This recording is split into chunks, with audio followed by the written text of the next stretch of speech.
¿qué tal? ¿Cómo están? Bienvenidos, bienvenidas a WhatsApp, este streaming energético que hacemos todas las semanas con quienes me acompañan. Habitualmente hablo de Luciana Glesser. ¿Cómo estás, Lu?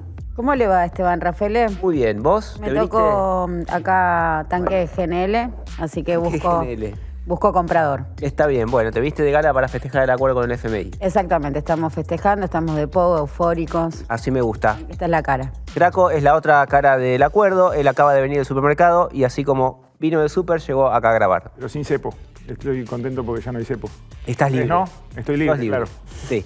Sí, bueno, este es un poco la tónica, las dos caras de la nueva fase del programa económico, del nuevo programa económico o del acuerdo con el FMI, como quieran decirle. Ahora lo vamos a desarrollar siempre con la mirada sobre el mundo de la energía y la minería. Hay mucha tela para cortar sobre eso. Algo que quedó en un segundo plano porque, por supuesto, están todas las miradas de estos primeros días post-acuerdo centradas en el precio del dólar y también, por supuesto, en el impacto del precio del dólar en el resto de los precios de la economía. Pero también hay mucho sobre la materia energética para contarles. Lo primero, por supuesto, es recordarles nuestras redes y nuestras vías de comunicación. Estamos en Twitter, en Instagram y en YouTube en @WhatsAppStream y también tenemos un mail que es streamwhatsapp@gmail.com. Escríbanos, coméntenos, compártanos y denos mucho cariño en ese mundo. Primero, vamos a recordar brevemente, hay acuerdo con el FMI, hay nueva política cambiaria, hay una flexibilización muy fuerte del cepo, muy fuerte tanto para las personas como en menor medida para las empresas. Hay una parte de las utilidades de las empresas que siguen atrapadas en el cepo, hay operaciones que todavía las empresas no pueden hacer, pero básicamente les liberan, me parece que es el dato más potente para las empresas, les liberan la distribución de utilidades hacia adelante. A partir del ejercicio 2025, el que empezó ahora, que cerrará de diciembre para adelante, las empresas van a poder distribuir dividendos, pasarlos a dólares y llevarse la platica. ¿Por qué digo que esto es importante? Porque es uno de los reclamos que le hacía, por ejemplo, el sector minero. Cuando hablábamos acá de por qué no se aceleraban las inversiones del RIGI en minería, era por el cepo, porque las empresas quieren saber cómo y cuándo van a poder sacar la plata afuera. Bueno, eso empieza a quedar ahora más claro. Eso como paneo general. Ahora bien, vos estás pagando la factura de luz y de gas todos los meses y decís, ¿y a mí qué me importa? ¿Y a vos qué te importa, Graco? A ver, dependerá la factura, la evolución del precio de la factura de lo que pase con el dólar, que todavía estamos ahí viendo dónde se estabiliza. Sí.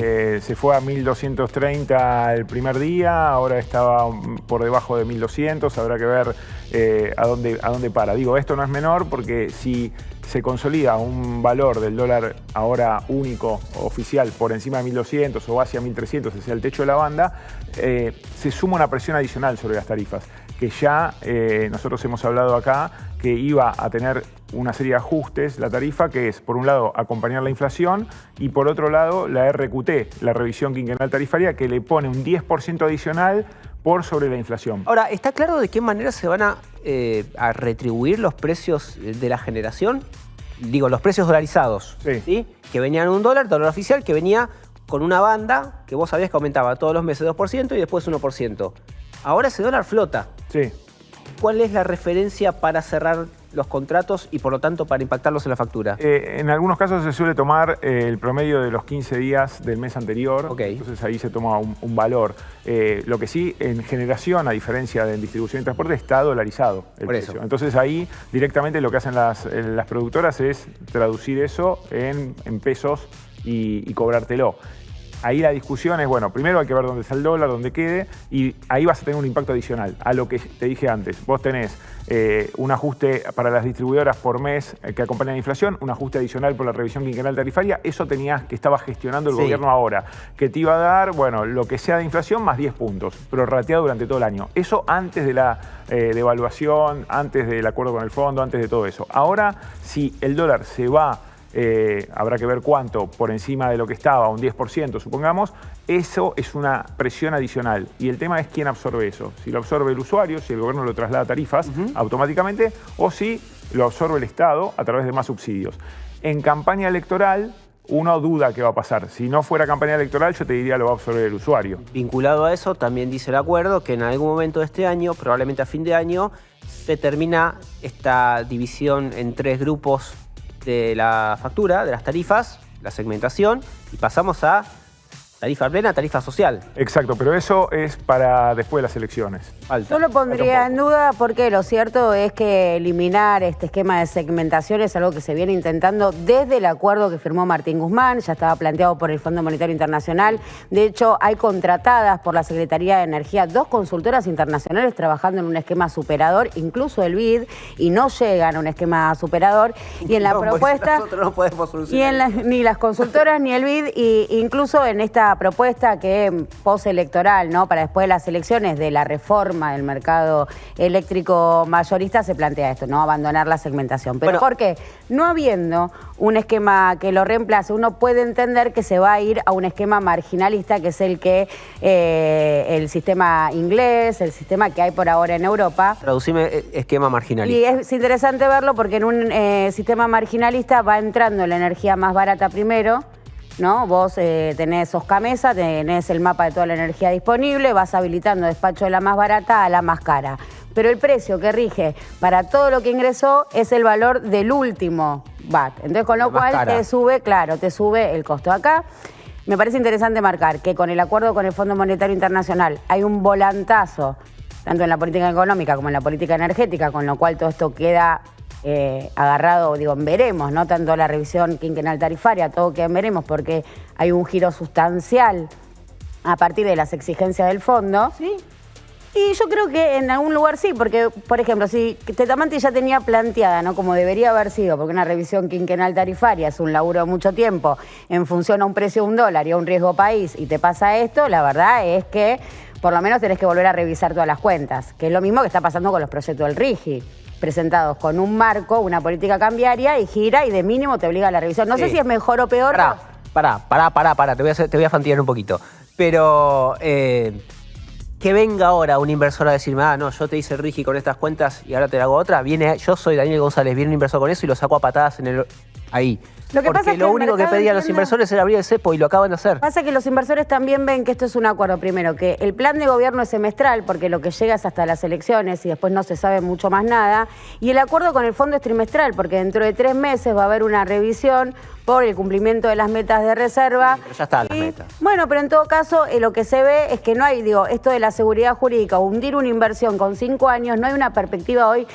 Más allá de esto, pueden venir los capitales golondrinas. Ahora, las inversiones serias, a las pruebas me remito, vos tenés el RIGI abierto con condiciones excepcionales para el desarrollo de inversiones y transcurrido ya 1 año y medio de gobierno sin cepo, porque incluso el RIGI te sorteaba el cepo, no se pudieron concretar. Vemos, son escenarios posibles. Pero volviendo al tema de la reforma del mercado eléctrico que propone el FMI, donde se va este sistema, todas las puntas dan que aumenta el costo de la energía. Todo da que aumenta el dólar. Aumenta el dólar, luego aumenta y sobre todo el cambio de esquema, porque el abandono de la segmentación es más que los subsidios, ¿no? Es como un cambio de sistema para establecer esto, cuál es el costo. Y cuando se establece cuál es el costo, y acá también hay una diferencia entre el gobierno nacional y el FMI, pues el FMI lo que tiene es una visión fiscalista.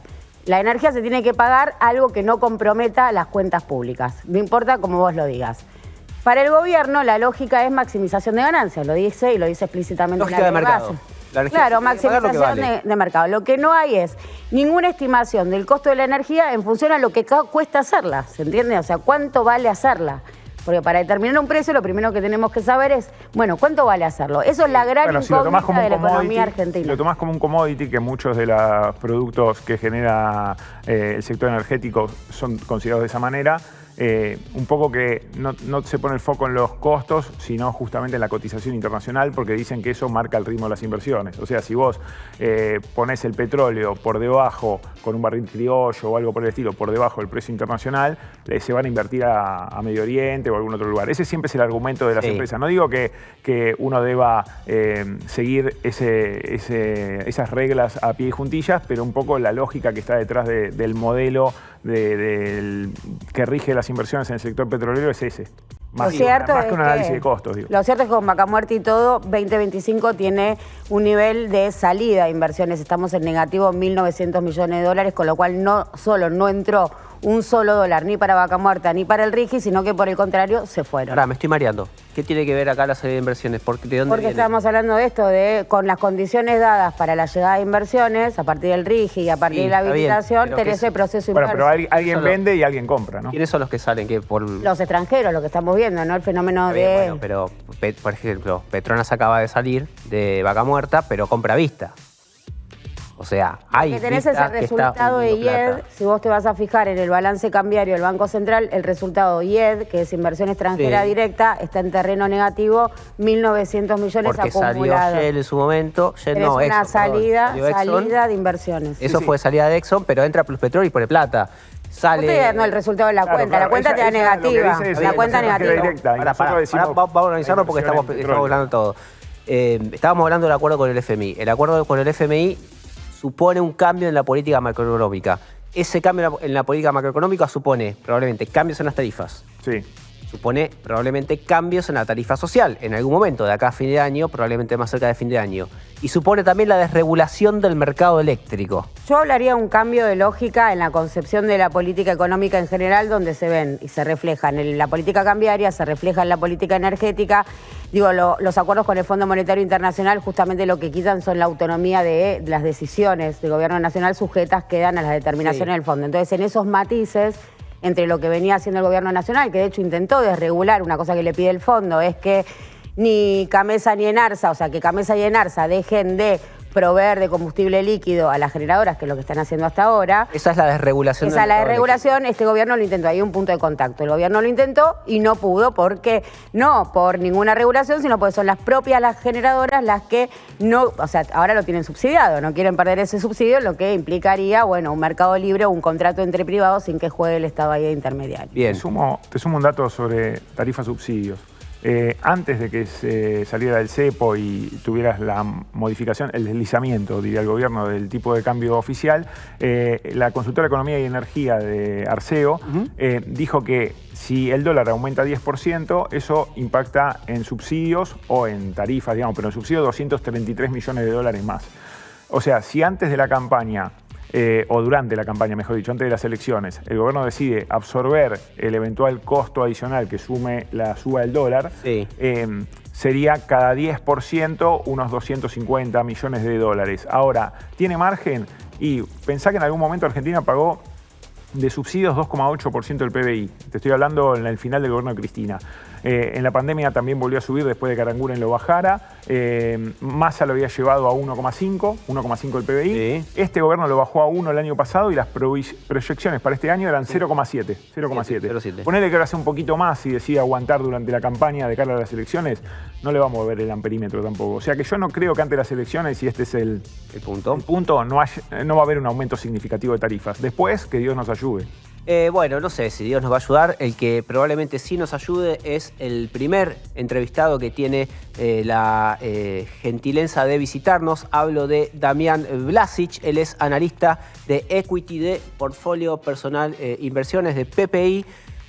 Hace rato que estábamos buscando una nota con el sector más financiero porque están pasando muchas cosas en el mercado energético vinculadas a el mercado de acciones y de obligaciones negociables. Hay empresas que estaban hasta el año pasado, este fin de año pasado, principios de este año, colocando muchas obligaciones negociables para conseguir dólares. Bueno, había una voladura fenomenal de los precios de las acciones que después se interrumpió, veremos ahora cómo sigue. Bueno, pasaban muchas cosas y ahora pasa también el acuerdo con el fondo, así que Damián, bienvenido a WhatsApp y muchas gracias por visitarnos. Muchas gracias por la invitación. Primero que nada, ¿cuál es la lectura que haces a 3 días, hoy estamos grabando esto miércoles al mediodía, 3 días de vigencia del nuevo esquema cambiario, fruto del acuerdo con el fondo, y hacia dónde vamos? ¿Vamos a un dólar que busque el techo de la banda en algún momento? ¿O como dice el gobierno, se va para el piso, se va para 1000, así el Banco Central puede comprar? Bueno, en primera instancia creo que es muy prematuro tomar una postura acerca de cuál es la dinámica. De hecho, vimos las fluctuaciones estos 3 días, un lunes post noticias del viernes donde se ubicó en torno a los 1230 y hoy antes de venir para acá, que ya se encontraba el mayorista por lo menos en 1140. Obviamente todavía lejos de las bandas, parecería que se aleja más de la banda superior. Veremos si efectivamente logra converger a esa banda inferior, que ex ante parecería algo optimista. ¿Está barato o está caro? Es una buena pregunta. En términos reales, si observamos la historia y la serie, vemos que es un tipo de cambio más bien tendiendo a ser barato. Sí. ¿No? Okay. O sea, si miramos lo que es la historia, la serie, hemos tenido tipos de cambio mucho más elevados que el actual, ¿no? ¿Y qué cambia para el mercado de acciones focalizado en el mundo energético? Tenés ahí YPF, por supuesto, tenés Vista, tenés Grupo Techin con Tecpetrol, bueno, etc. ¿Qué cambia para este segmento que el dólar esté más cerca de 1.000 o que el dólar se vaya a 1.400? Bueno, acá yo creo que para lo que es principalmente el sector oil, lo más relevante es el levantamiento del cepo y la convergencia a un único tipo de cambio. Nosotros lo que veíamos en las compañías era una dinámica donde principalmente el último año estuvo marcado por un incremento de los costos que estaban en pesos y unos ingresos en dólares que no tenían la misma dinámica. Ahora lo que vamos a ver es una convergencia de esto y teniendo un único tipo de cambio que simplificaría, y es algo que las compañías principalmente del sector oil estaban buscando. Para las cuentas es mucho más sencillo. Ahora obviamente dependerá de cuál es la evolución del precio del Brent y del WTI, que termina siendo un factor también súper relevante y quizás es algo más externo que interno. Va a ser una mezcla de las dos dinámicas. Y hoy cuando haces el trabajo en PPI estás siguiendo al sector, estás diciendo, bueno, esta acción está cara, está barata, vale comprar o esperá o vendé, ¿tenés en cuenta qué factores, además del contexto internacional, por supuesto, que es una moneda en el aire? A ver, nosotros acá lo que terminamos, lo que es fundamental es la historia de crecimiento y cuáles son los proyectos que hay y qué ingresos futuros le puede llegar a generar eso. Hace poco Marín, cuando estuvo en la Bolsa de Nueva York, hizo un ejercicio de sensibilización ante distintos valores de lo que es el WTI, tanto para CAPEX, EBITDA y evolución de revenues. Entonces, lo que él decía, bueno, por supuesto, un WTI más cerca de 50 nos exige un poco más, nos disminuye las ganancias, pero seguimos siendo rentables. Ahora, eso te va a cambiar las proyecciones y, en definitiva, el valor de la acción, ¿qué es lo que lo determina? El descuento de flujos futuros de ingresos. Entonces, a un menor precio del WTI, probablemente el descuento futuro de esos ingresos sea más bajo. Por esto vimos que cuando comprimió el precio del petróleo, las acciones del sector oil fueron de las más castigadas. Y más allá de que Marín diga que con $50 YPF puede ser rentable, y entiendo que es un estándar, vaca muerta en general, hay empresas del exterior dispuestas a invertir y a expandir vaca muerta con un crudo a 50?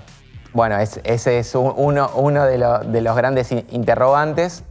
Por supuesto, un crudo a 50 lo hace más desafiante. Esta medida de favorecer el giro de dividendos, lo que le genera a las empresas internacionales es disminuirle el costo de capital, lo que morigeraría levemente, pero la realidad es que, por supuesto, a un Brent de $50, una inversión es menos rentable. Breve disclaimer. Si recién te enganchás, el Brent es el barril de crudo de Londres, ¿verdad? De Exactamente. Y el WTI es el de Estados Unidos. Son las dos referencias que tenemos en el mercado internacional. Acá le damos más bolilla al Brent. El nuestro era el medanito, ¿no? Sí, en algún momento le dábamos más bolilla al WTI, pero después, a partir de otra variedad del crudo de la mano del shale, le prestamos más atención al Brent. Brent. Decirle medanito, me da cosas como chiquitito y le hacemos caricitas, ¿no? No sé, me da cosita hasta que después pagás lo que vale la nafta y no te da más cosas. Perdón, volvemos entonces acá al mundo inversor.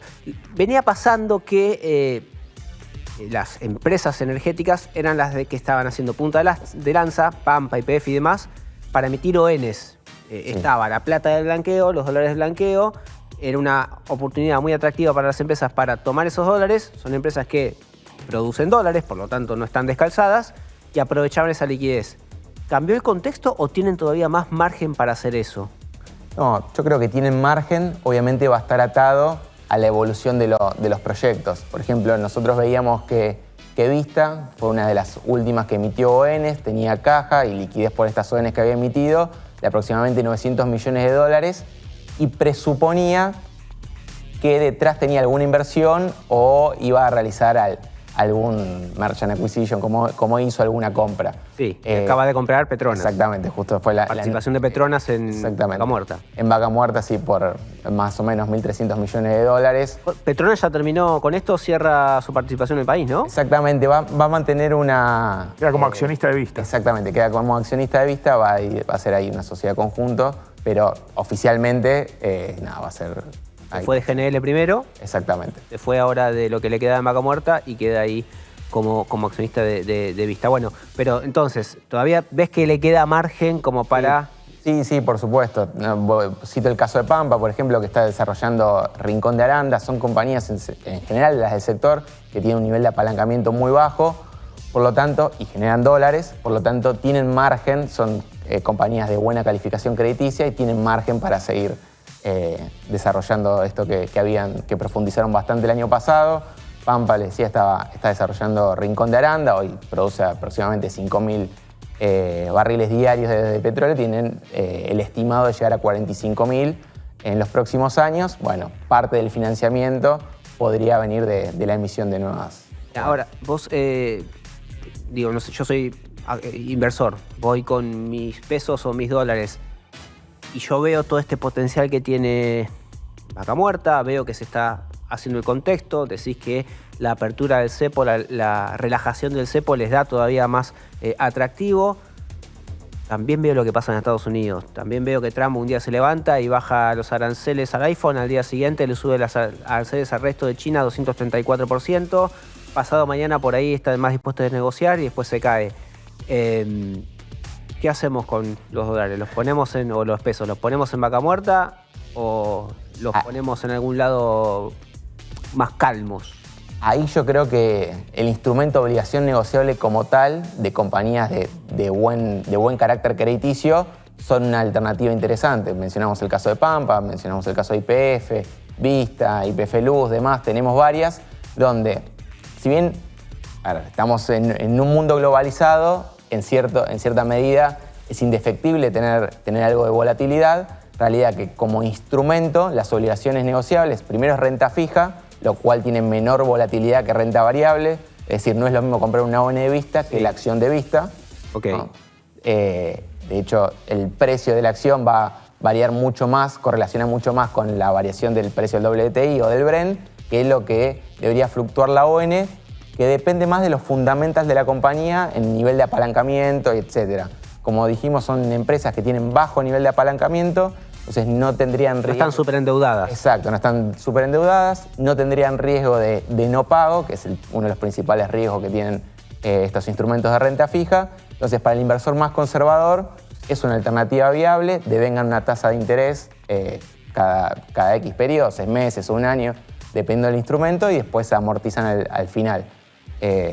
Y eso vendría a ser una forma de evitar un poco la volatilidad o el ruido de corto plazo, de esto que mencionabas de aranceles sí, aranceles no. Tenemos noticias de China, de Trump, inclusive de Vaca Muerta. Estos instrumentos de renta fija un poco ayudan a morigerar esta volatilidad. Damián, ¿ustedes cómo ponderan el riesgo electoral al momento del análisis y de las recomendaciones? Porque la salida del cepo efectivamente era algo reclamado por los inversores, pero los inversores también buscan que la situación política se estabilice y que este gobierno tenga por delante el horizonte despejado. Sí, bueno, en primera medida pudimos ver que las semanas previas al anuncio de la salida del cepo, parte de la volatilidad se explicaba por la falta de certidumbre en cuanto a la política monetaria y política cambiaria. Una vez que se despejó, obviamente ahora deberemos ver dónde se estabiliza, pero hay certidumbre de acá a 6 meses quizás.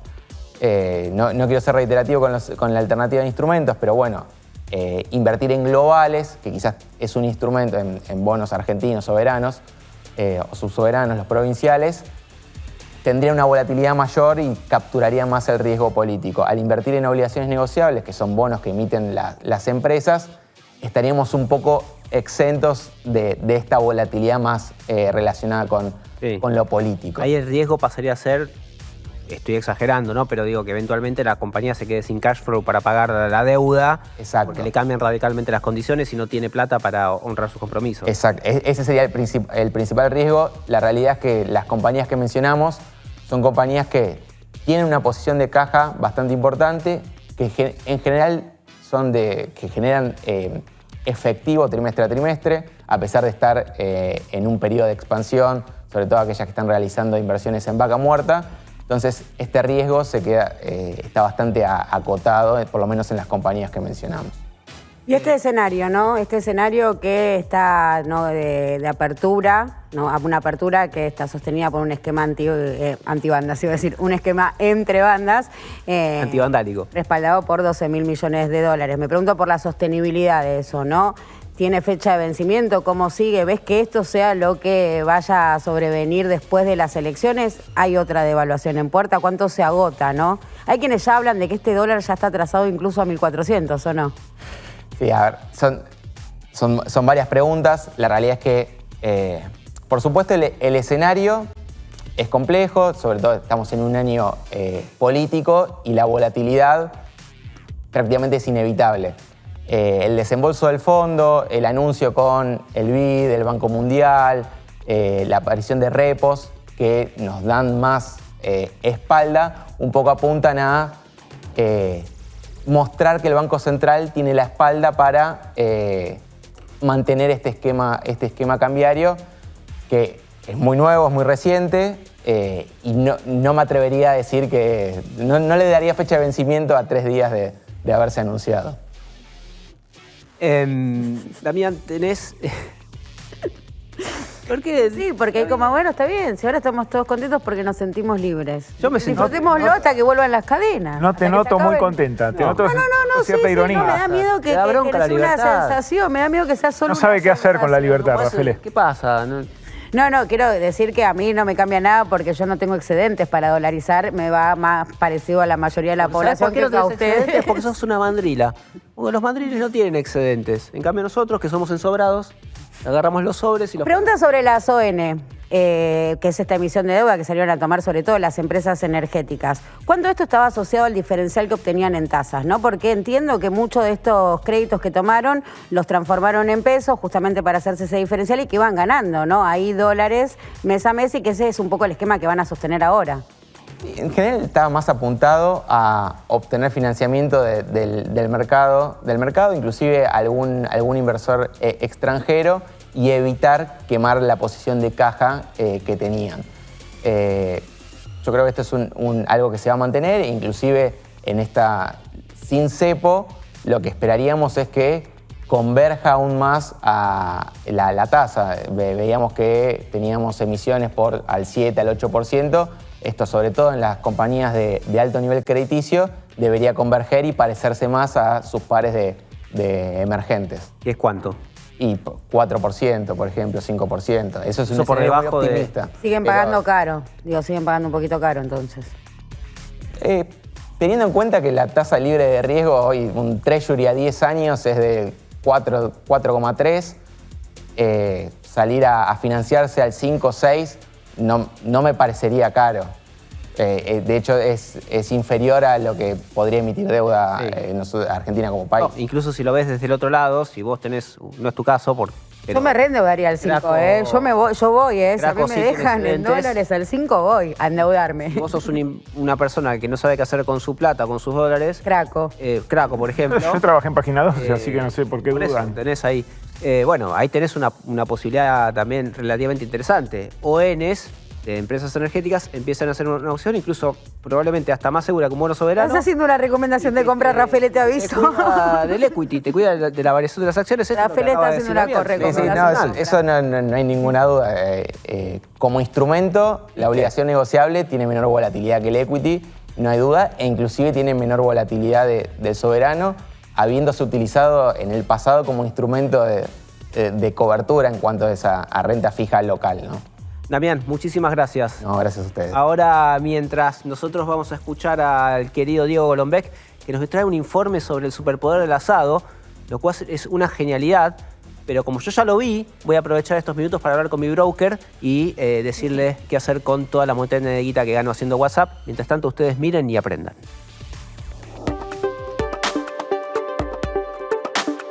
¿Alguna vez pensaste en lo crucial que es el carbón vegetal para tu asado del domingo? Sí, ese humilde saco de carbón que compras en la verdulería o en el chino justo antes de encender la parrilla. Vamos a descubrir cómo se producen esas maravillas negras que transforman los fines de semana en momentos épicos. El proceso por el que se obtiene se llama, ¿cómo se va a llamar? Carbonización. Y el primer paso es seleccionar la biomasa que se va a carbonizar, que generalmente es madera de diversas especies, desde troncos, ramas y restos de la industria maderera. Obvio que la calidad de la madera influye en el poder calorífico del carbón producido, o sea, cuánto calor produce por unidad de masa. Después, esa materia prima se corta en piezas más pequeñas, tratando de que queden todas del mismo tamaño, porque eso asegura que el calor se distribuya de manera uniforme durante la carbonización. El tercer paso es reducir el nivel de humedad que tienen. Esto se puede hacer de forma natural, dejando secar la madera al aire, o con métodos artificiales, usando hornos o estufas. El siguiente paso ya es la carbonización. Hay que meter todos los pedazos de madera dentro de unos hornos enormes que normalmente son de ladrillo o de barro. Las piezas de madera hay que meterlas muy apretadas para que no quede ningún espacio libre. La idea es que no haya casi nada de oxígeno. La entrada del horno se sella con más ladrillos y arcilla. Estos hornos tienen algunos huecos en distintas alturas, que por ahí no solo encienden el fuego, sino que luego los van tapando o destapando para controlar la combustión. Estos hornos llegan a calentar entre 400 y 700 grados centígrados. Y es un proceso que lleva muchas horas. A medida que la temperatura aumenta, los componentes volátiles, como agua, gases y otros compuestos orgánicos, se van evaporando. Y como resultado, se transforma la estructura celular de la madera en una forma más rica en carbono. Una vez que ya se tiene el carbón, hay que enfriarlo y evitar que haga combustión espontánea, es decir, que se prenda fuego por sí solo. Por eso, se tiene que enfriar en ambientes sin oxígeno. Y ya una vez enfriado, toca juntar todas las piezas del carbón vegetal y almacenarlo en condiciones adecuadas para evitar que absorba humedad. Vos te estarás preguntando, ¿por qué se hace esto en lugar de usar directamente la madera? Porque como el carbón vegetal tiene un contenido de carbono concentrado, tiene mayor poder calórico que la madera, que la biomasa de la que se deriva. Esto significa que al quemar carbón vegetal se genera más calor y energía por unidad de peso en comparación con la madera original. Y como se necesita menos cantidad de carbón vegetal para obtener la misma cantidad de energía y se obtendría una mayor cantidad de madera, esto lo hace más eficiente para transportar y almacenar, especialmente cuando se necesita llevar combustible a lugares lejanos o de acceso complicado. En Argentina, la producción de carbón vegetal se hace principalmente en Chaco, Santiago del Estero y Formosa. Y no solo alimenta las necesidades locales, sino que también se exporta a distintas partes del mundo, donde es valorado por su alta calidad. Carbón argentino. Y además de ser vedette de los asados, también se usa en actividades industriales como la producción de acero y en ciertas reacciones químicas también de la industria. Así que la próxima vez que estés dando vuelta a la tira de asado sobre las brasas, acordate de que ese carbón vegetal, con su apariencia tan humilde, es una pieza fundamental en nuestra cultura y economía que reúne ciencia, industria, tradición y asado.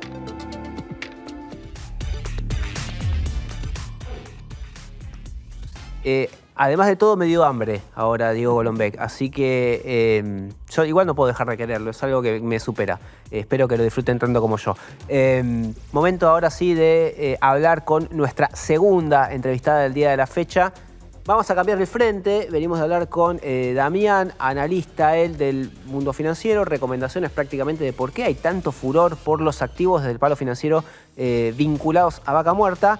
Bueno, ahora vamos a hablar de la reforma del sector energético y cómo nos pega a nosotros en los bolsillos o cómo nos puede pegar. Para eso convocamos a Agustina Sánchez Beck. Ella es directora de Energía y Minería del Observatorio de Coyuntura Internacional y Política Exterior, que tal vez conozcas como OSIPEX, al menos yo lo conozco así, y es más conciso, cortito y gracioso. Así que, Agustina, muchas gracias por visitarnos. Gracias a ustedes por la invitación.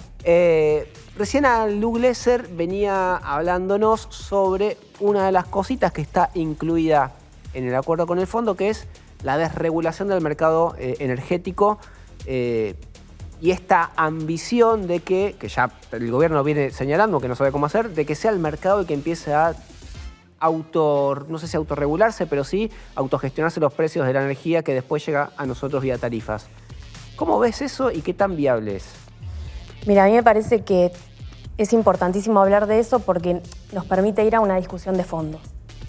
Si uno mira qué propone este acuerdo específicamente, no esta reforma del sector eléctrico, es exactamente la misma que se viene proponiendo desde el acuerdo stand-by del 2018 y que se propuso también en el acuerdo de facilidades extendidas del 2022. Es decir, venimos de una seguidilla de proponer este esquema de libre contractualización o liberalización del mercado eléctrico. Sí. ¿Qué supone eso en concreto? Que me parece que es importante como entenderlo, porque poco se habló y está buenísimo que lo hablemos, porque esto nos impacta directamente a nosotros como usuarios y al país en general. A lo que apunta es a que los generadores eléctricos y los distribuidores eléctricos, los agentes del mercado eléctrico mayorista, contraten, compren y venden electricidad libremente, sin la intervención de CAMESA. Ahí está la primera placa que yo traje, que es la que muestra cómo es el esquema hoy y cómo cambiaría. Sí. Ahí están las generadoras que le venden la electricidad a CAMESA. Hoy CAMESA es compradora, es off-taker de la generación de electricidad y después se da vuelta y le vende a las distribuidoras. ¿En qué cambiaría esto? O sea, ¿qué nos propone o qué nos impone el Fondo Monetario Internacional? Bueno, que CAMESA... A ver, si yo veo, perdóname, si yo veo bien ahí es CAMESA en el centro, generadora, flechita hacia CAMESA, CAMESA les compra la energía, se las da al transporte, el transporte se la envía a las distribuidora le compran a CAMESA, le paga a CAMESA o debería pagarle. Exactamente. Ese punto que vos decís es clave también para pensar en esto.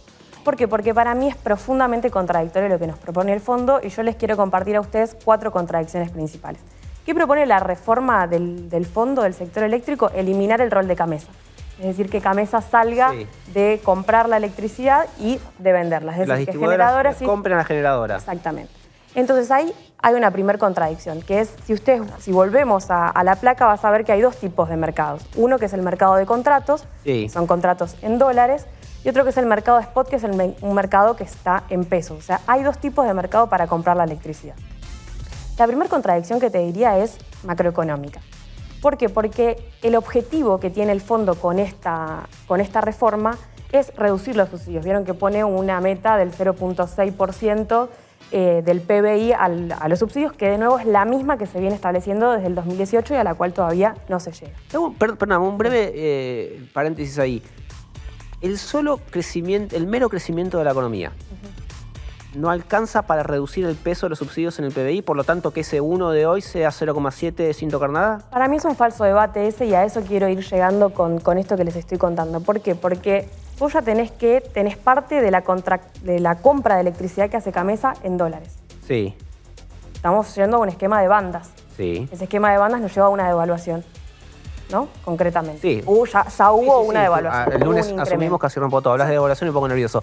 ¿Qué significa? Que se necesitan más pesos para pagar contratos en dólares. Exacto, sí. Si yo corro a CAMESA del medio y pongo a las distribuidoras a comprar directamente a CAMESA, ¿qué significa eso? Que van a ser las distribuidoras las que van a tener que pagar esos contratos en dólares. O sea, no hay un buffer, no hay alguien en el medio que amortigüe el impacto de la devaluación. ¿Qué son los subsidios? Y ahí voy a la segunda placa. Los subsidios son la diferencia entre el costo monómico, que es el costo del sistema, y el precio de estabilización o estabilizado que paga la distribución. ¿Qué significa esto? Que nosotros en nuestra tarifa no pagamos ese costo total del sistema, que es el que es como un promedio entre los contratos en dólares y el mercado. A ver, ahí estamos viendo la placa. Las barras azules son el costo monómico, el costo del sistema. El costo de la energía, y la línea blanca que las atraviesa es lo que efectivamente se fue pagando. Exactamente, eso es lo que pagamos en conjunto los usuarios. Y la diferencia, por ejemplo, estamos enero 25, dice 66 la barra azul y 56 la línea blanca. La diferencia, esos 10 son de subsidio. Eso es lo que pone CAMESA, que administra CAMESA con un fondo de estabilización a través de transferencias al Tesoro. Es decir, eso es el subsidio concreto. Si yo hoy, como propone el fondo, saco a CAMESA del medio, saco el fondo de estabilización, significa que las distribuidoras le van a tener que pagar completamente a las generadoras eso, ¿no? Porque no existe más el subsidio. Bien, ¿qué significa eso? Que si las distribuidoras tienen que pagarle directamente a Camesa, directamente a las generadoras, que como vos decías recién, hay muchas veces que no pagan, eso significa que va a haber un traslado directamente a la tarifa. Claro. O sea, es decir, que hay un aumento de la tarifa necesariamente, como pasó el año pasado. La distribuidora dice, me sale más caro, me doy vuelta, te cobro más. Exacto. ¿Y puede hacerlo sin audiencia pública, intervención de la Secretaría de Energía, fijación de la tarifa vía el Estado? Es que ahí es bastante complejo, porque también es importante entender qué pagamos nosotros en la tarifa. Nosotros pagamos ese costo de la energía, que es el costo monómico, que se traduce como precio estacional. Pagamos el VAT, que es lo que le pagamos a las distribuidoras, y pagamos los impuestos. Está bien, pero todo sale vía boletín oficial. Todo eso tiene que estar autorizado por la Secretaría de Energía. Exactamente. Ahora, el punto acá es, primero, si vos tenés una devaluación y vas a sacar completamente los subsidios porque eliminás el rol de Camesa, vas a tener necesariamente un aumento inflacionario que va en contra de lo que se propone el propio gobierno y el acuerdo con el fondo. Esa es la primera contradicción. La segunda contradicción... ¿Pero sacar a Camesa del medio y sacar los subsidios? ¿Y quién administra las transferencias? No lo sé, porque... Camesa. Está bien, sí, pero imagino que si están diciendo mantener tarifa social y sacar a Camesa es porque tiene que haber algún esquema alternativo para que la tarifa social... Ellos se proponen igual, o el fondo impone un 0,6% de subsidio. Eso ya significa una reducción. Exacto. Sostienen una tarifa social. ¿A quién se la van a dar? ¿Directamente a los generadores o a los distribuidores? Ahí ya tenés dudas, hay muchas contradicciones. La segunda contradicción es también macroeconómica, que tiene que ver con esto de las distribuidoras como sujetas de crédito. Ustedes lo deben saber muy bien. Las distribuidoras siempre están planteando que lo que se le paga del VAT no les alcanza para pagarle a Camesa. Sí. Muy bien, el año pasado se les dio un aumento del 260% y pusieron un incremento del que tenía que ir con la inflación. Sí. Eso inmediatamente al mes siguiente se detuvo porque es inflacionario. Entonces, si las generadoras, si las distribuidoras le van a tener que pagar a las generadoras porque Camesa no está en el medio, les van a tener que incrementar el VAT. Ese VAT lleva a un aumento de la inflación. Teniendo en cuenta que también la dolarización de la energía, porque tenemos contratos en dólares, y la devaluación nos va a incrementar la tarifa, entonces ya hay una desvinculación entre el esquema de reforma que nos propone el fondo y el propio objetivo, que es reducir la inflación. Claro. El segundo o el tercer punto para mí contradictorio es institucional. Vos hoy vieron que están los contratos, la compra de electricidad por la vía de contratos y la compra en el mercado spot. Sí. En contratos vos tenés entre 200 y 400 contratos, bajo distintas resoluciones. La 1281-2006, la 21-2016, la 287-2017, o sea, bajo distintos marcos regulatorios, y se pagan el megavatio hora entre $70 y $500. O sea, tenés una amplísima brecha. Una amplísima brecha de esos contratos que son todos muy distintos, de distintos años, por distinta cantidad de tiempo, y a la vez tenés 30 distribuidoras y más de 600 cooperativas distribuidas a todo el país. ¿Cómo haces para trasladar eso? Digo, porque Camesa, ¿qué hace? Compra todo y vende todo. Claro. Auspicia de eso. Sí. Si vos sacás ese rol, ¿qué pasa ahí? Institucionalmente pasa un riesgo de mayor fragmentación, de mayor fragilidad, y por lo tanto una dispersión de la tarifa, que es un poco también el objetivo que se puso en su momento este modelo del sector eléctrico, que fue homogeneizar una tarifa. Por eso existe lo que se llama el precio estacional. Agustina, te hago una consulta. Y cuando vos mirás otros países, ¿qué referencia internacional toma el fondo para recomendar esto? Porque entiendo que en todos los países no hay un Camesa. No, sí. Miren, está buenísima la pregunta, porque nosotros este modelo que tenemos del sector eléctrico, que está en la primera placa, no siempre fue así. Esto existe desde 1992 con la ley 24065, que justamente copió el modelo inglés.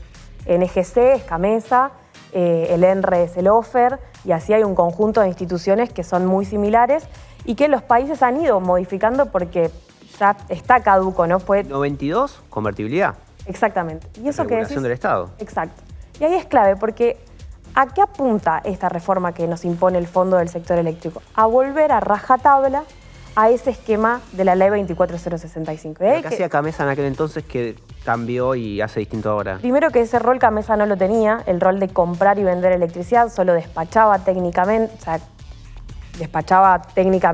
y planificaba la oferta y la demanda de electricidad. pero el rol de comprar la electricidad y de venderla se le dio a partir del 2005 porque CAMESA es 80% las empresas privadas y 20% el Estado, ¿no? Como para tener una mayor participación del Estado ahí, a partir de ese momento se le dio el rol de firmar contratos, de comprar gas, de tener como una mayor intervención. Ahora, ahí tenemos un problema que es que básicamente eso ha evidenciado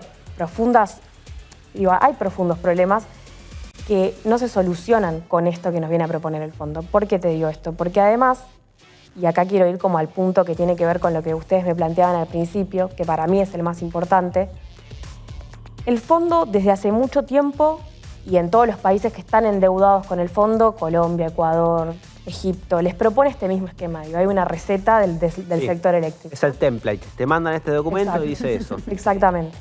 Muy bien. Y eso pone el foco en la demanda, en los subsidios a la demanda, como si ese fuese el problema, como si el problema fuese meramente fiscal. Y la verdad es que no lo es, porque el principal problema que tiene la Argentina hoy, y que es con el que se enfrentó este propio gobierno, ustedes lo saben muy bien, yo los escuché hablar de este tema, que es que un gobierno que venía a reducir completamente subsidios no pudo, es decir, sigue sosteniendo parte, que es lo que veíamos antes, vos, Lu, lo mostraste un montón de veces, sigue sosteniendo parte de los subsidios. ¿Por qué? Bueno, ahí hay que ir a ese costo monómico. Ese costo monómico, que ese es el costo del sistema. Ese costo del sistema, ¿qué es? ¿Qué hay ahí adentro? O sea, ¿de qué hablo cuando hablo del costo del sistema? Y ahí está una de las placas que yo traje, que lo primero que te muestra es que Argentina tiene uno de los costos monómicos, que es el precio mayorista de la energía, más altos del mundo. Es casi el doble que el de Estados Unidos. Esto imagínense que encima es del 2023, es de la Agencia Internacional de Energía, con lo cual son datos muy serios. Sí. O sea que si cuando salga el informe, el reporte del año pasado, del 2024, hay que ver a dónde nos posiciona. Pero fíjense esto. Lo que estamos viendo ahí es Argentina está a mitad de tabla, Estados Unidos es baratísimo, Australia es muy barato, pero también estás comparando contra Japón, Francia, Unión Europea en promedio, bueno, y Alemania, que lo sacamos porque Alemania... atravesaron una crisis energética sin precedentes en ese año que se les disparó justamente por el corte de suministro de gas ruso. Exactamente. Por eso. Entonces ahí yo me pregunto, teniendo una matriz eléctrica muy similar, la de Argentina y la de Estados Unidos, ¿por qué nosotros consumimos el 60% de la electricidad a partir del gas de fuente térmica? Es exactamente igual que en Estados Unidos. Deberíamos estar más o menos parecidos a ellos. ¿Por qué tenemos $77 teniendo una menor población, un menor desarrollo industrial? Te diría hay que un montón de cosas. El Estado se metió y no hay reglas claras para que el inversor pueda llevarse una renta y por lo tanto ese mayor riesgo te lo pone en precio. Bueno, está buenísimo que me digas eso porque para mí hay que plantear lo siguiente. Si yo desagrego el costo monómico, que es la siguiente placa que traje, veo varias cosas que tienen que ver con eso de la rentabilidad. La primera es que el principal costo esto es un costo, el costo monómico es un mega. ¿Cuánto sale un mega? Sí. $, por megavatio hora. Que ahí es donde ven que en el invierno llega casi a los 90, que es lo que veíamos antes, y ahí lo que ves es de qué está compuesto. Ok. Lo azul, lo más oscuro, son los combustibles, es decir, el gas. Sí. ¿Qué significa eso? Que en la Argentina de Vaca Muerta el mayor componente del precio de la electricidad que pagamos es el gas de Vaca Muerta. ¿Cómo se compra el gas de Vaca Muerta? A través del Plan Gas. Sí. ¿Quién es la contraparte del Plan Gas en el caso de la electricidad? CAMESA. Si yo saco a CAMESA, ¿qué pasa ahí? Si yo saco a ENARSA, que está también dentro del acuerdo con el fondo para privatizar, ¿qué pasa ahí? Y acá, con esto de la rentabilidad que vos me decís, me parece que es la discusión que tenemos que dar, y seriamente, digo, no sobre ideologizada, sino seria. ¿Por qué? Porque si uno mira, miren, el otro día el actual presidente de YPF, en una conferencia que se hizo en Neuquén, invitó a las empresas petroleras que estaban ahí y productoras de gas, a que la que no tuviera una rentabilidad y una ganancia extraordinaria, no me acuerdo bien la palabra que usó, con el Plan Gas, que se pare. No se paró ninguno. Claro. ¿A qué voy con esto? O sea que el Plan Gas les está pagando, el Estado a través del Plan Gas les está pagando a las empresas una sobrerrenta, algo mucho más alto de lo que necesitan para cubrir sus costos y llevarse un poquito a casa. Y ahí voy desenredando. Ya con el gas yo no sé cuáles son, siempre es una gran incógnita, ¿vieron cuál es el costo de extracción? Es como hay un agujero negro en el universo, ¿cuál es el costo de extracción? Lo mismo te pasa con los costos de la electricidad. Si yo vuelvo al gráfico del costo monómico, lo que veo es que el segundo componente más importante son los contratos en dólares. Ok. Que son los verdes, que están ahí, y que son Lo que los dice verdes contrato renovables, MEM, ¿no? Contrato... también, Sí, renovables verde fluo, que y los son... contratos del MEM, exactamente. El celeste y el verde. No el Eso verde. todo en dólares, que es plan renovar, ¿no? Que es el plan renovar. Y ahí lo que tenés es que dentro, ¿se acuerdan la primera que vimos, que es Camesa compra a través del spot y Camesa compra a través de los contratos? Bien, esos contratos son esos. Bien. Bien, ¿cuándo se firmaron esos contratos? Bueno, si yo voy y desagrego, veo que la mayoría corresponde a las resoluciones 21-2016 y 2800-2017. Es decir, que se firmaron entre el 2016 y el 2019. Si Son las energías renovables y térmica. y térmica. Si yo voy y agarro los balances de las empresas que la mayoría cotizan en la SEC, que cotizan en la Bolsa de Nueva York y presentan sus balances ante la SEC. Si yo voy y miro cuánto se le paga dentro de esos contratos, ¿no? Dentro de esos esquemas, veo rentabilidades extraordinarias. Veo rentabilidades que en bruto están por encima del 80% en dólares. Cuando una rentabilidad... En dólares. En dólares. En dólares. 80 anual, en dólares. Antes de impuestos, ¿no? Ponele que le saco impuesto y que voy al 50% en dólares. Una locura. Es una locura. Igual, si yo voy y miro y agarro los informes de la Agencia Internacional de Energía que me dicen que una rentabilidad muy buena es del 20%. Entonces, Esas son las empresas que generan energía renovable, parque eólico, solar, hoy acá y las térmicas chicas, las térmicas de 100 megas, esos contratos térmicos y esos contratos renovables son los que hoy nos están están en dólares, tienen rentabilidades extraordinarias o exageradas, como querramos decirles. Vuelvo a conectar con lo de la devaluación, o sea, yo ya tengo un costo sobreestimado y encima devalúo, necesito mucha plata para poner ahí arriba. Y ahora te voy a la otra parte, que es, ¿por qué se firmaron contratos con esas rentabilidades tan fuertes y tan altas? Bueno, si uno habla con los actores, lo que te plantean es que se corresponde con, a mí me lo dijeron, digo, no es que quizás es razonable eso, ¿no? Y acá hay que introducir eso, la razonabilidad. Pero se vincula con el riesgo país. ¿Qué es el riesgo país? El riesgo de default soberano. Y ahí hago una pregunta para vincularlo, que esta es para mí la gran contradicción del acuerdo con el fondo. Del acuerdo con el fondo en la línea de la reforma del sector eléctrico que nos impone.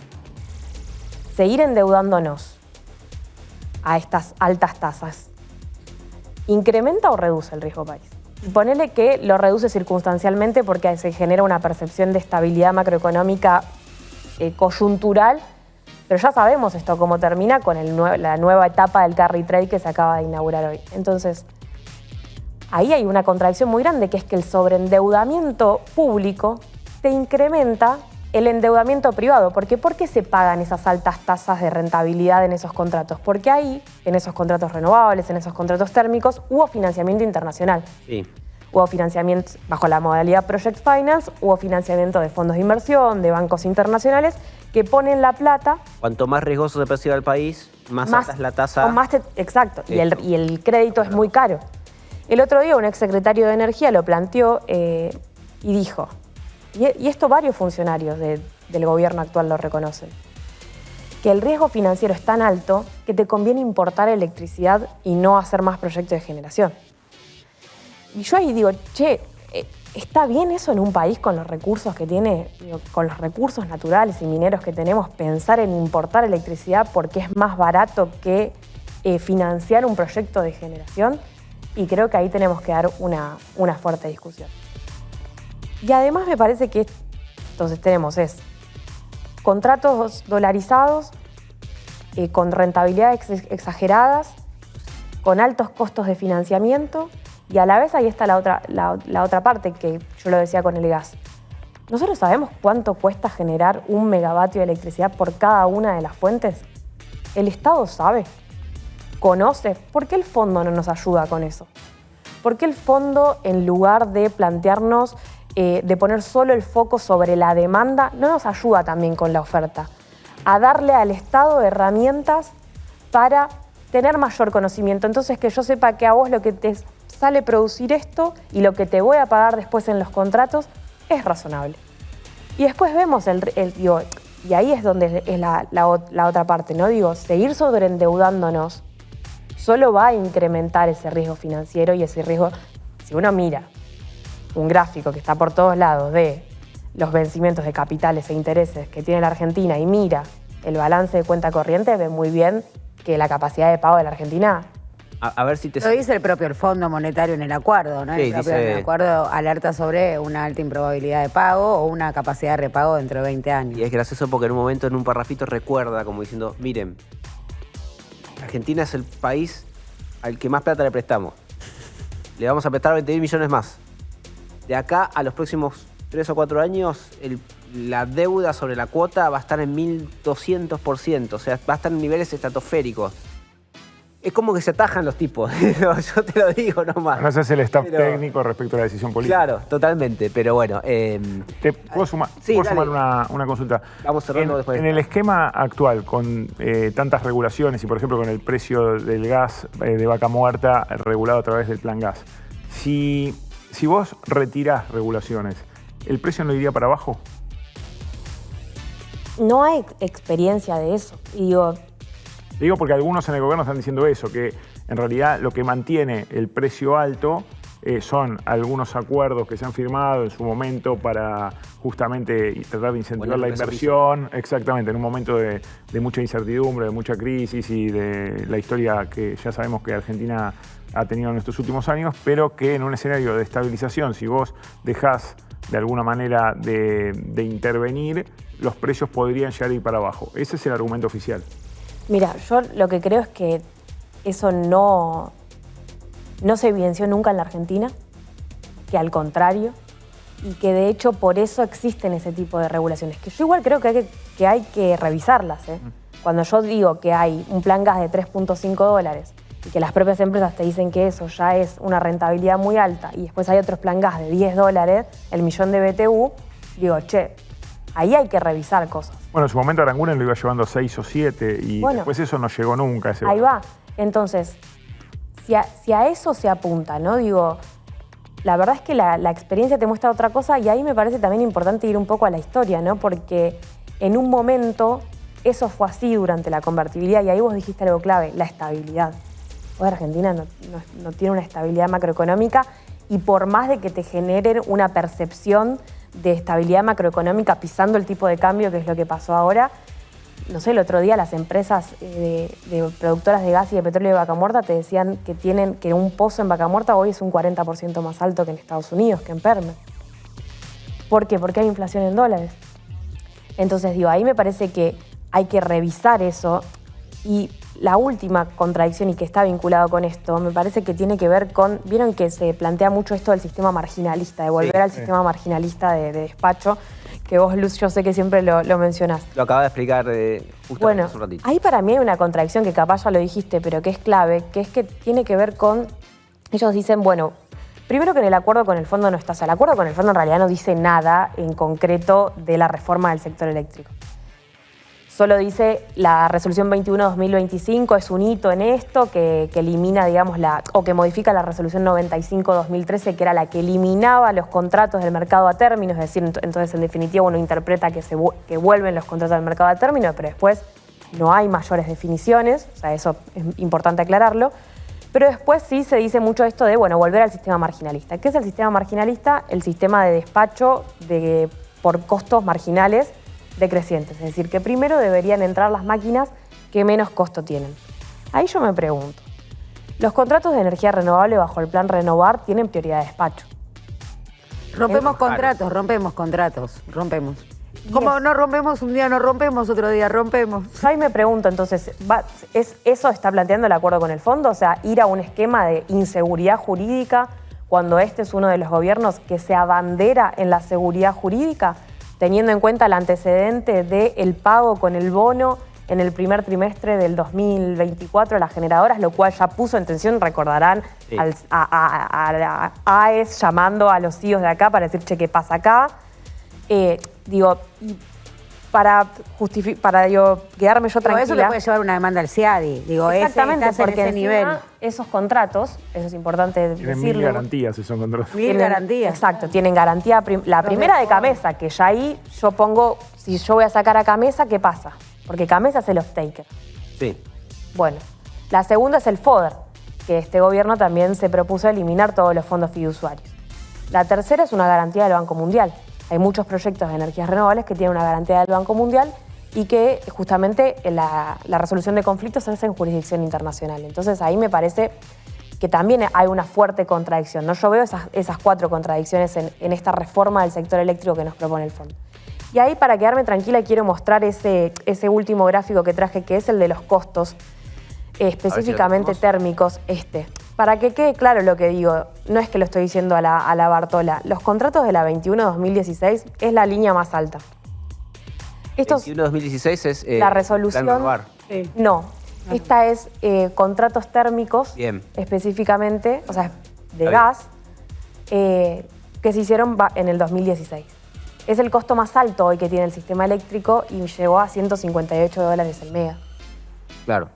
Entonces, ahí yo digo esto, ¿no? Hay que dar una discusión de las rentabilidades. Y para cerrar la idea, ¿a qué voy con todo esto? A que la solución a estos problemas de alto costo, la posibilidad de reducir el costo económico está directamente, y por lo tanto los subsidios, porque con esto yo no estoy planteando volver a un esquema de subsidios. Yo no quiero subsidiar el costo económico. Yo no quiero que el Estado, a través de transferencias del Tesoro, destine $8.000 millones. No, estás discutiendo el costo económico. Bajemos el costo económico. ¿Y cómo bajamos el costo económico? Bueno, si el problema es el riesgo financiero, como nos dicen, sobreendeudarnos públicamente no es la... No ayuda. Agustina, tenemos que cortar. Muchísimas gracias. Súper claro, nos quedamos hipnotizados escuchándote, pero ya vamos más de 1 hora de programa y va a venir el fondo y nos va a echar a patadas. Lo que tengo que hacer antes digamos, como para darle un cierre a esta situación, no me quiero ir sin antes presentarles el siguiente informe que armó nuestra producción sobre la estación transformadora de Mar del Sur, que se inauguró hace muy poquito, en febrero de 2025, ahí cerca de Miramar, y beneficia con una mejor calidad de servicio a 2.400 habitantes de la zona. Fuimos hasta allá y armamos este hermoso informe.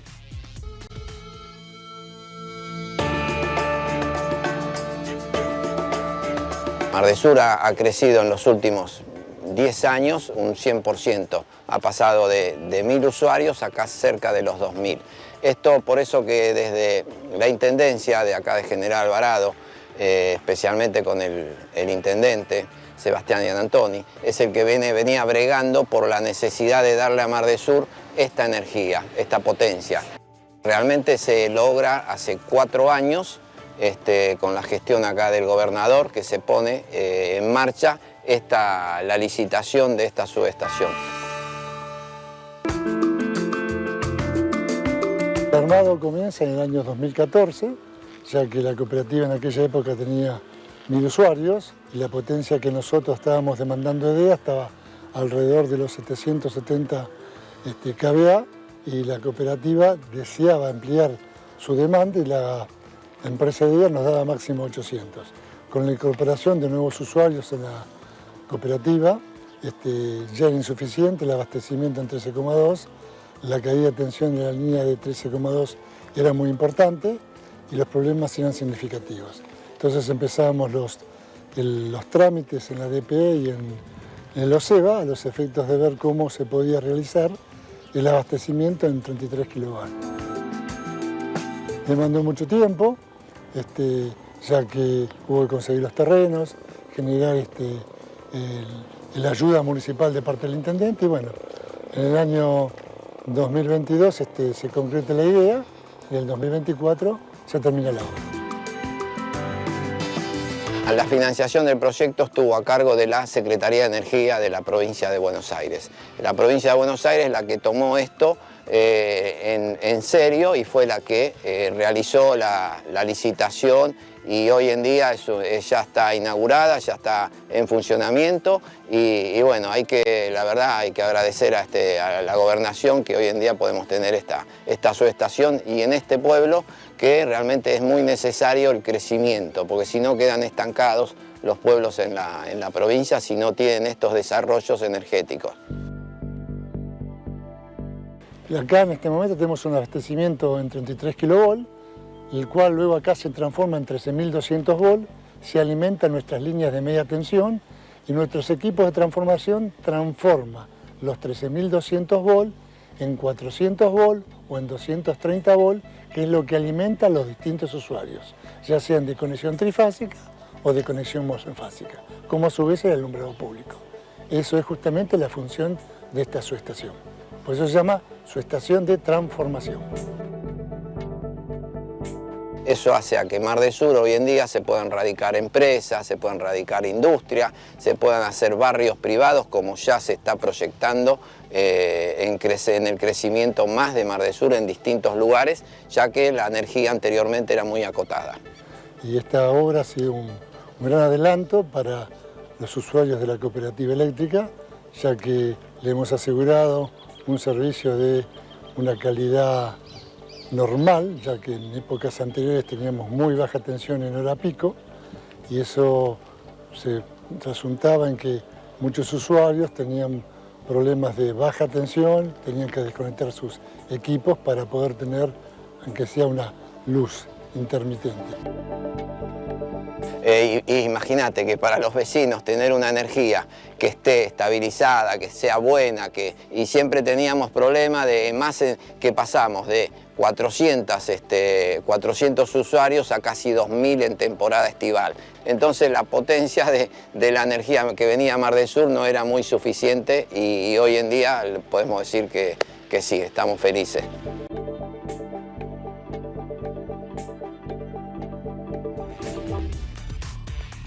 Y ahora sí, amigos, gracias por estar al otro lado. Hemos llegado al final de la emisión de hoy. Muchas gracias, Lu Glesser. Me voy más devaluada y más inflacionada de lo que vine. Pero más libre también. ¿Craco? No, el dólar estuvo bajando en estas horas. No sé por qué te vas más devaluada. Te vas más apreciada. Bueno, no, yo me voy más devaluada. ¿Por qué? ¿Cómo sabes en qué moneda me mido yo? ¿Das por sentado que me mido en una moneda? Tengo que lidiar con esto, gente. Hasta el miércoles que viene, o jueves, o cuando nos miren, nosotros nos volvemos a encontrar y seguiremos hablando acá del sector energético con Lu Glesser, con Craco, y yo seguiré acá haciendo lo que me sale. Chau.